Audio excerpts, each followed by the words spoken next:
الرجيم بسم الله الرحمن الرحيم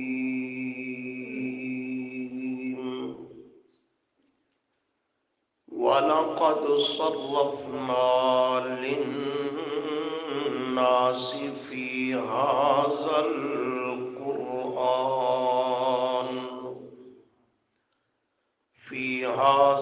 القرآن من كل مثل فأبى أكثر الناس إلا كفورا صدق الله العظيم اللهم صل على محمد وعلى آل محمد كما صليت على إبراهيم وعلى آل إبراهيم إنك حميد مجيد اللهم بارك على محمد وعلى آل محمد كما باركت على إبراهيم وعلى آل إبراهيم إنك حميد مجيد استغفر اللہ لا حول ولا قوة الا باللہ۔ اللہ تعالیٰ نے انسانیت کے اس آخری دور میں اپنی آخری حجت نصیحت نامہ اور ہدایت نامہ 30 پاروں کی شکل میں نازل فرمایا تاکہ انسان اس کے ذریعے میں اللہ کی معرفت اور پہچان کو حاصل کرے، اس کے ذریعے مسئلہ حق کو سیکھے اور سمجھنے کی فکر کرے، اس کے ذریعے نیکی اور بدی کی پہچان پیدا ہو، اس کے ذریعے ہدایت اور صراط مستقیم کو حاصل کر سکے۔ خوش نصیب اور سعادت مند ہے وہ انسان کہ جسے اللہ تعالیٰ نے دنیا کی زندگی میں یہ سوچ، یہ فکر، یہ ذہن، یہ فرصت عطا کر دی کہ وہ اپنی زندگی کا مقصد سمجھنے کے لیے، اللہ کے دین کو سیکھنے کے لیے دنیا کی کتابوں سے کنارہ کش ہو کر اللہ کی کتاب کے ساتھ سچا تعلق قائم کر لیتا ہے۔ اس لیے کہ ہر کتاب میں غلطیاں ہو سکتی ہیں، جھوٹ ہو سکتے ہیں، بھول چوک لگ سکتی ہے، لا ریب بے عیب کلام ہے تو صرف رب العالمین کا کلام ہے۔ ہر کسی کے کتاب کو، نصاب کو سمجھنے سے، اس کی تعلیمات پہ عمل کرنے سے آخرت کی ہلاکت کا امکان باقی رہتا ہے۔ ایک ہی کتاب قرآن مقدس ہے جس کے پیچھے انسان آنکھیں بند کر کے چلا آئے، کہیں بھی انسان کو دھوکہ اور خسارہ نہیں لگے گا۔ اِنَّ هَٰذَا الْقُرْآنَ يَهْدِي لِلَّتِي هِيَ أَقْوَمُ، یہی قرآن رہنمائی کرتا ہے صحیح ترین راستے کی طرف۔ بالخصوص پھر اس پرفتن دور میں جہاں بے دینی اور بد دینی کا دور دورہ ہے، مادہ پرستی کی طرف قوم متوجہ ہو چکی ہے، اس دور میں اللہ کے سچے دین کو سمجھنے کے لیے اس کے سچے کلام سے نسبت کا جڑ جانا یہ کسی سعادت اور نعمت سے کم نہیں۔ کہو الحمدللہ، الحمدللہ۔ قرآن کریم کا مستقل درس سننے والے آپ سامعین یہ بات جانتے ہیں کہ اللہ تعالیٰ نے اپنے لاریب اور سچے کلام میں مسئلہ کو بیان کرنے کے لیے، سمجھانے کے لیے، اپنی معرفت کا سبق دینے کے لیے مختلف انداز اختیار کیے ہیں۔ کبھی کسی رنگ میں قرآن مسئلہ بیان کرتا ہے، کبھی کسی رنگ میں بیان کرتا ہے، کبھی کوئی انداز آتا ہے، کبھی کوئی قرآن کریم انداز اختیار کرتا ہے۔ چونکہ انسانوں کی طبیعتیں، ان کی حالتیں، ان کے مزاج مختلف ہیں، تو قرآن کریم بھی مختلف انداز اور پیرائے میں مسئلہ کو بیان کرتا اور سمجھاتا ہے کہ ہر انسان اپنی ذہنی سطح، علمی استعداد، اپنی ذہانت اور اپنی طبیعت کے مطابق قرآن کریم سے مسئلہ کو سمجھ سکے۔ آج کے سبق کی آیت میں اللہ تعالیٰ نے اسی مضمون کو ذکر کیا کہ ہم قرآن کریم میں انداز بدل بدل کر، طرح طرح کے انداز اختیار کر کے، پھیر پھیر کر ہم مسائل کو بیان کرتے ہیں لوگوں کے نفع اور بھلے کے لیے۔ چنانچہ دیکھیے، فرمایا والا قد، واو کا معنی اور، لام کا معنی البتہ، لام کا معنی البتہ، قد تحقیق، والا قد اور البتہ تحقیق، صرفنا، صرف یصرف تصریفا کا معنی ہوتا ہے پھیرنا، پھیرنا۔ صرفنا، ہم پھیر پھیر کر، مختلف انداز بدل بدل کر، کئی طرح کے انداز اختیار کر کے مسئلہ کو بیان کرتے ہیں للناس، کرو مانا واسطے لوگوں کے، للناس واسطے تمام انسانوں کے، واسطے تمام لوگوں کے۔ قرآن میں فی حاذل قرآنی، فی کا معنی میں، حاذا اس، القرآن قرآن میں، اس قرآن میں ہم انداز بدل بدل کر، پھیر پھیر کر لوگوں کے لیے مسئلہ کو بیان کرتے ہیں للناس، واسطے، للعلماء تو نہیں ہے نا؟ دیکھ لیں، آج یہ جو قوم کو سبق دیا جاتا ہے، غلط ذہن سازی کی جاتی ہے کہ قرآن سیکھنا اور سمجھنا عوام کے بس کی بات ہی نہیں، اس کی ضرورت ہی نہیں، اور اس کے متعلق بعض پرس بھی نہیں ہوگی۔ یہ تو علماء جانے، اہل مدارس عربی جانتے سمجھتے ہیں، اور قرآن عربی میں ہے، وہی اس کو سیکھتے سکھاتے ہیں، سمجھتے سمجھاتے ہیں۔ عام عوام کا تعلق تو بس اس کی تلاوت کرنے تک ہے، بیٹیوں کو جہیز میں قرآن کا نسخہ دینے تک ہے، اس کی قرآن خوانی کرانے تک ہے۔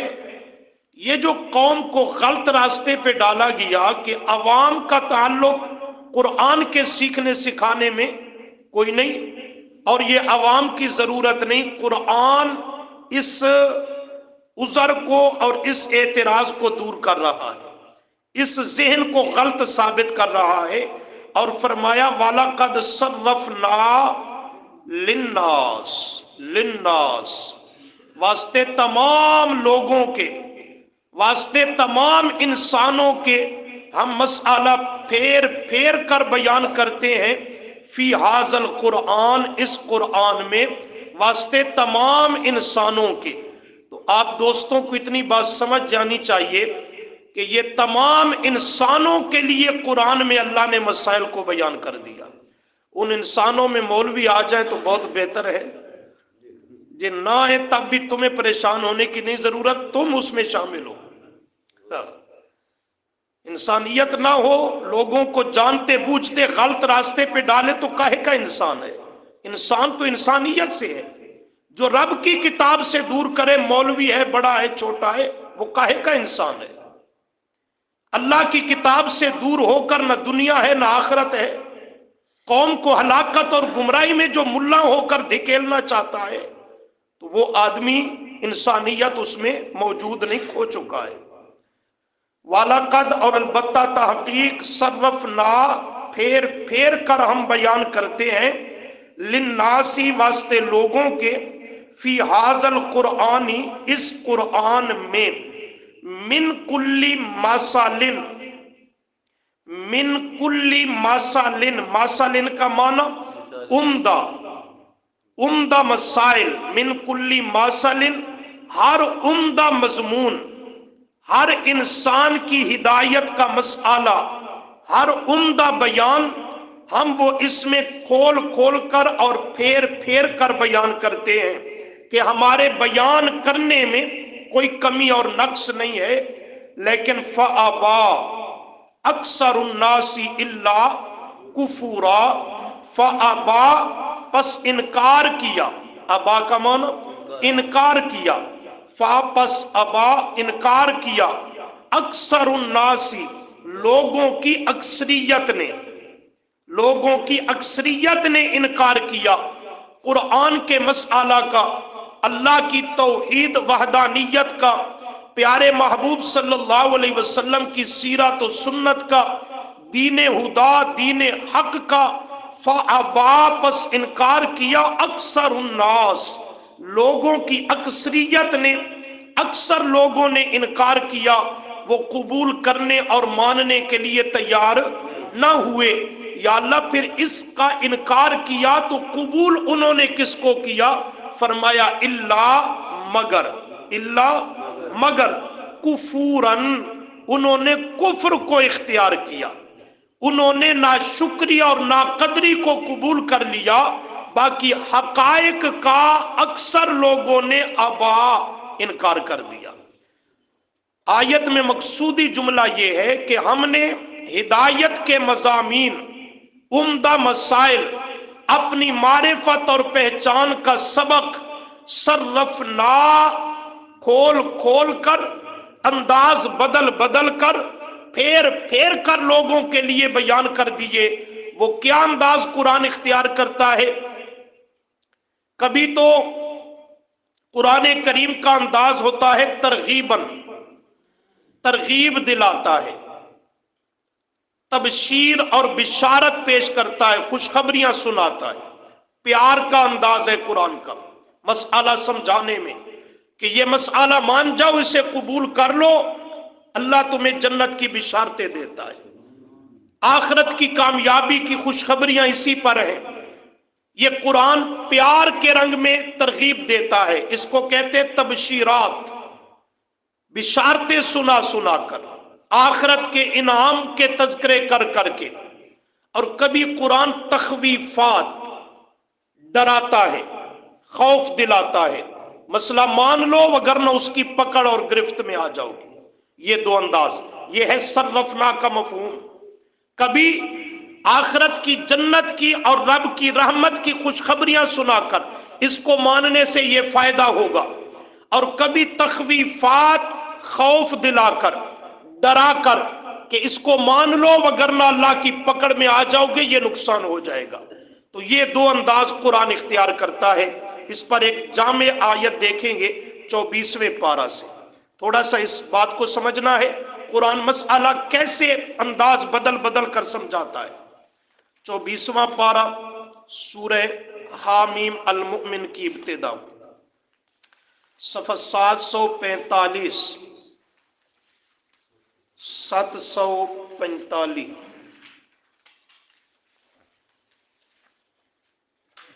سورت المؤمن کی ابتدا، فرمایا حامیم تنزیل الکتابی، تنزیل الکتابی، تنزیل اتارنا ہے، الکتابی کتاب کا۔